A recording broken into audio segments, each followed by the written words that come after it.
और हम सीधा गुवाहाटी से हेमंता बिस्व शर्मा के विधानसभा से आपके बीच आ रहे हैं। Nongyalam jong kaseng kongres Kanhaya Kumar ula penlong kachingalap election hasam hakaba ula therteng ya ka sarkar jalla pad menteri rangba Hemanta Biswa Sarma. Ha kachingalap jong Kumar ula ong bagani ke election kamdai tang kachingakhun sanhima handai kadai kachingakhun banyada ya culture pad kachinglong tenrai jong ka Assam. Kanhaya Kumar ula kenno ba kadon kachingbam sap kabajor hakajalla.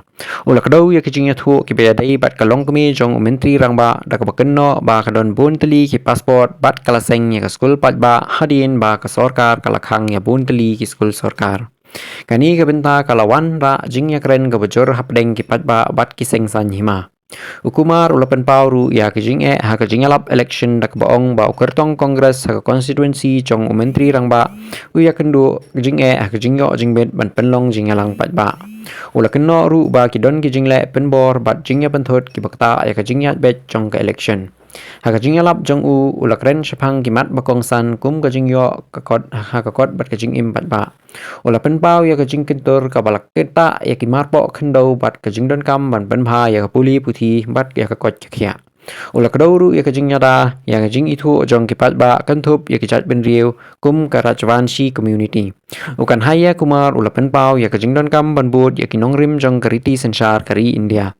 Ula ong badai ban ai jing yarangkat habaro kipat ba bat ula kenno baka sarkar ka pendon kam ya kijing ya pher hapadeng kibriu bat jing pai jing mud bat pen pai jing mud na kimat kum kijing bom don kam bat kijing dona hakaroi kapar.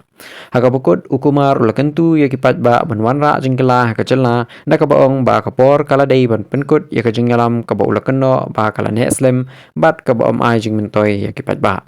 Kajingalap election ha Assam kadang peteng ha kajinga kanat kabajur hapdeng ki seng sanhima baper kipat ba menta kidang pengor ya kajingalap bat kajinga kren kibala banra ya kalawai jong kajela.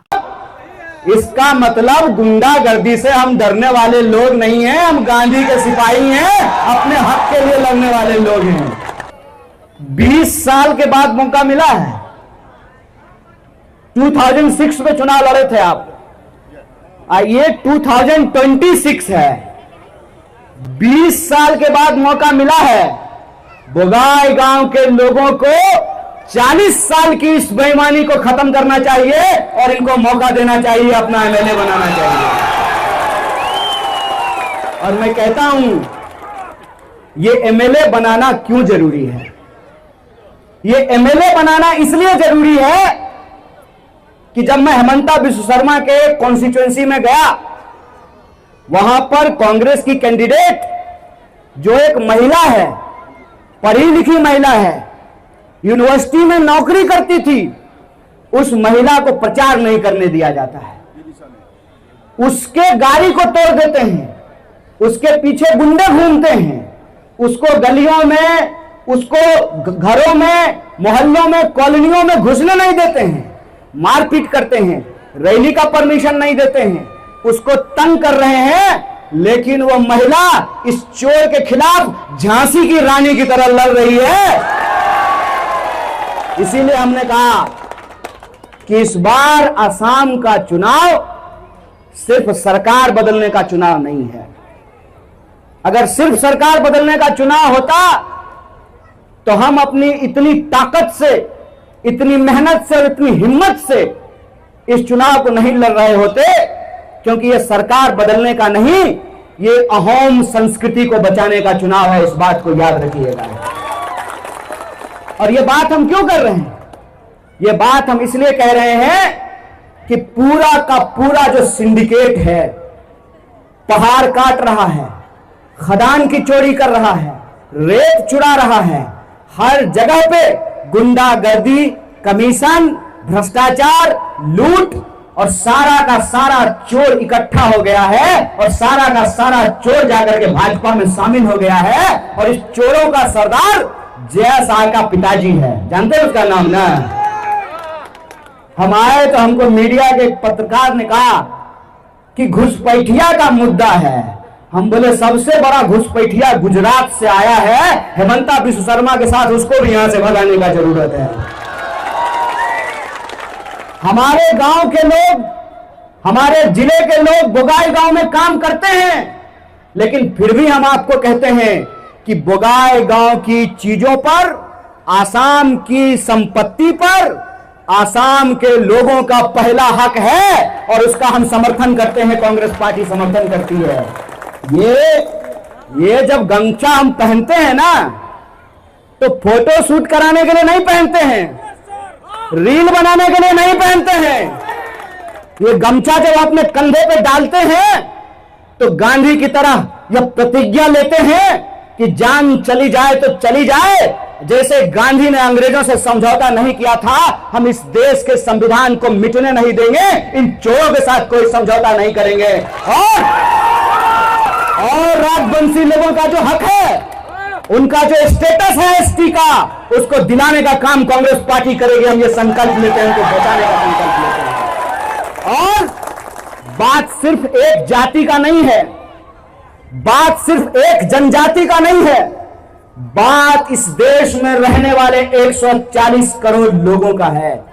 बात आसाम में रहने वाली हर वो अहोमी जनता का है जिसकी अपनी पहचान है, जिसकी अपनी संस्कृति है। आज चुनाव में आकर के हेमंता बिश्व शर्मा को जय अहोम याद आ रहा है। जब स्कूल खोल रहे थे तब अहोम का नाम क्यों नहीं लिया? उसका नाम तो इंटरनेशनल रखा है। बच्चा इंटरनेशनल पढ़ेगा, चोरी करके माल इंटरनेशनल जमा किया जाएगा विदेशी खाते में।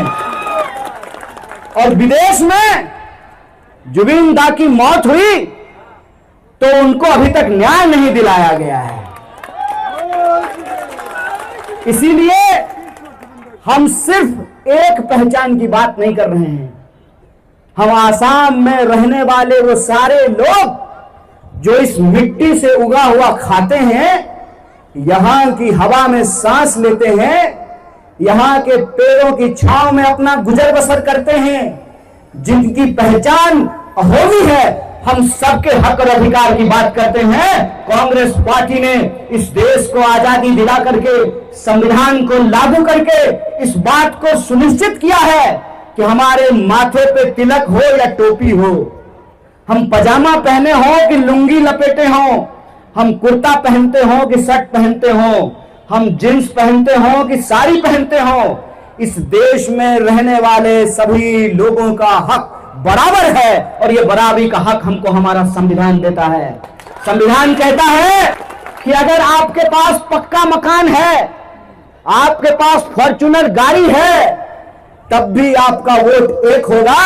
आप झोपड़ी में रहते हैं, टूटी साइकिल पर चलते हैं, तब भी आपका वोट एक होगा। ये संविधान की ताकत है। ये डॉक्टर बाबा साहब भीमराव अंबेडकर, गांधी, नेहरू, भगत सिंह और उनके जैसे तमाम क्रांतिकारियों की देन है। बोगाई गांव श्रद्धा की भूमि है, देवी की भूमि है।